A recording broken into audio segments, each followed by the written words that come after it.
আসসালামু আলাইকুম বন্ধুরা, কেমন আছেন সবাই? আশা করছি ইনশাল্লাহ সকলে ভালো আছেন। আজকের ভিডিওতে আমরা জর্জিয়ার ভিসা এবং টিআরসি সম্পর্কে বেশ কিছু আলোচনা করব। বর্তমানে যারা বাংলাদেশ থেকে এই জর্জিয়া দেশটিতে যাওয়ার জন্য চিন্তাভাবনা করছেন বা অনেকে কিন্তু এখন বাংলাদেশের বিভিন্ন প্রান্ত থেকে ওখান থেকে মুভ টুভ করার চিন্তাভাবনা নিয়েও অনেকে যাচ্ছেন। তো কথা হচ্ছে ভাই, জর্জিয়ার সম্পর্কে অনেকেই জানতে চান। আজকের ভিডিওটি মূলত আমরা জর্জিয়ার সম্পর্কে বানিয়েছি। অবশ্যই ভিডিওটি স্কিপ না করে আপনারা শেষ পর্যন্ত দেখবেন, তাহলে জর্জিয়ার সম্পর্কে অনেক ধরনের গুরুত্বপূর্ণ তথ্য কিন্তু আপনারা এই ভিডিও থেকে পেয়ে যাবেন। আর আপনি যদি আমাদের চ্যানেলে একদম নতুন ভিউয়ার্স হয়ে থাকেন, চ্যানেলটিকে সাবস্ক্রাইব করে রাখতে একদমই ভুলবেন না। আমরা নেক্সট টাইমে চেষ্টা করব এই জর্জিয়ার আরও অনেক ধরনের গুরুত্বপূর্ণ বিষয়গুলো আমাদের এই চ্যানেলটিতে আপলোড দেওয়ার। তাহলে চলুন আর কথা না বাড়িয়ে আমাদের যে মূল ভিডিও সেদিকে আমরা ফোকাস করি। আচ্ছা, জর্জিয়া দেখুন, এই জর্জিয়া দেশটিতে কিন্তু অনেকেই নতুনভাবে ফাইল সাবমিট করছেন যাওয়ার জন্য।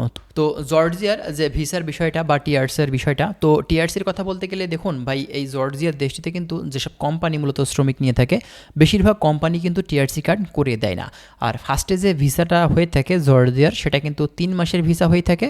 এরপরে কি হয় যে আপনি সেখানে যাওয়ার পরে 3 মাস পর কিন্তু আবারও আপনার এই টিআরসি কার্ডটা কিন্তু করা লাগে। তো এই যে টিআরসি কার্ডটা করতে গেলে কিন্তু বেশ ভালো একটা অ্যামাউন্টের খরচ হয়ে থাকে। বাংলাদেশি টাকাতে প্রায় আপনার 2 লক্ষ টাকার কাছাকাছি কিন্তু প্রায় খরচ হয়ে যায়। সেজন্যই কিন্তু বাংলাদেশিরা আসলে এই টিআরসি কার্ডটা করতে চায় না, বা যেসব কোম্পানি মূলত আপনার হচ্ছে সেখানে নিয়ে যায়, তো এই কোম্পানিগুলো কিন্তু বেশিরভাগ কোম্পানি টিআরসি কার্ড করে দেয় না। সেজন্যই কিন্তু বাংলাদেশিরা কি করে যে সেখানে যাওয়ার পরে আপনার অবৈধ হয়ে কিন্তু কাজ করে থাকে। আবার দেখা যায় যে সেখান থেকে অন্যান্য জায়গাগুলোতেও মুভ করে থাকে। ঠিক আছে, তো এই জর্জিয়া দেশটা কিন্তু অনেক ভালো একটি দেশ, সুন্দর একটি দেশ। আপনি কিন্তু সেখানে থেকে কাজ করতে পারবেন, কোনো সমস্যা নেই।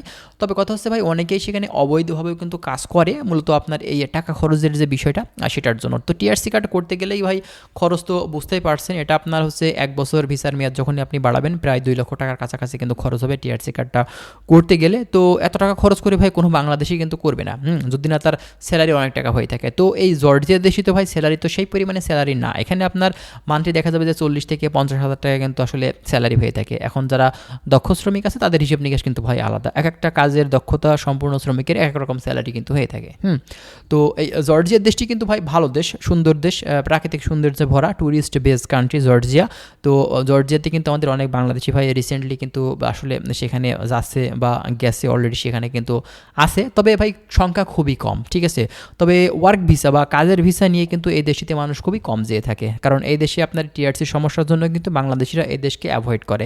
আর বিশেষ করে যাদের চিন্তাভাবনা থেকে থাকে যে সেখান থেকে দেখা যাচ্ছে যে আপনার অন্যান্য কান্ট্রিগুলোতে মুভ টুভ করবে, এইসব চিন্তাভাবনা নিয়ে যারা যেয়ে থাকে তাদের হিসাব নিকাশ ভাই আলাদা। তারা কিন্তু সেখানে অবশ্যই যাবে, কারণ এই রুট দিয়ে কিন্তু অনেকেই আপনার ইউরোপের অন্যান্য কান্ট্রিগুলোতে কিন্তু যেয়ে থাকে। ঠিক আছে, তো যাই হোক, আমরা স্টেপ বাই স্টেপ জর্জিয়ার সম্পর্কে আরও অনেক ধরনের তথ্যগুলো কিন্তু আপনাদের সামনে আমরা উপস্থাপন করার চেষ্টা করব। অবশ্যই আপনারা আমাদেরকে সাপোর্ট করবেন, আমাদের চ্যানেলটিকে সাবস্ক্রাইব করে রাখবেন। আমরা নেক্সট টাইমে কিন্তু জর্জিয়ার আরও অনেক ধরনের গুরুত্বপূর্ণ তথ্য কিন্তু আপনাদের সামনে দেওয়ার চেষ্টা করব।